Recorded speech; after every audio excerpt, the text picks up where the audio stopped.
Frozen 2, even though it was significantly worse than the first one, still managed to bring in over $1 billion.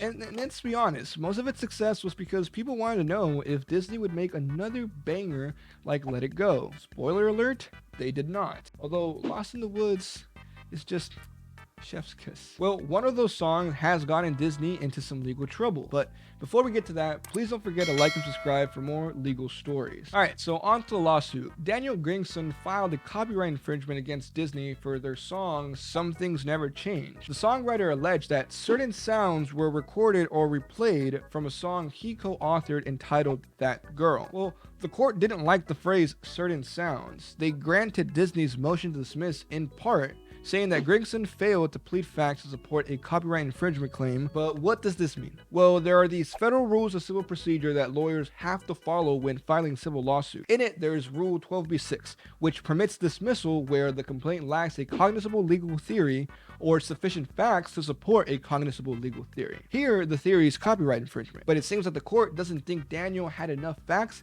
to support a plausible copyright infringement on its face. And I say plausible because that's all you really need to file. And in this case, to survive a 12b-6 motion, a claim is facially plausible when a plaintiff pleads factual content that allows the court to draw the reasonable inference that the defendant is liable for the misconduct alleged. This does not mean probable, it merely requires more than a sheer possibility that a defendant has acted unlawfully. This exists so that we have some standard when it comes to filing lawsuits. Like, I know the US is known for being super litigious, but there is technically a bar that lawsuits must meet for them to be taken seriously. Now, the way the courts analyze to see whether a motion to dismiss should be given is by accepting all factual allegations in the complaint as true and construing the pleadings in light most favorable to the non-moving party. In this case, the court looked at all the facts provided by Daniel and assumed that they were all right, and then analyzed whether or not a copyright infringement plausibly existed. And well, the court actually said that nope.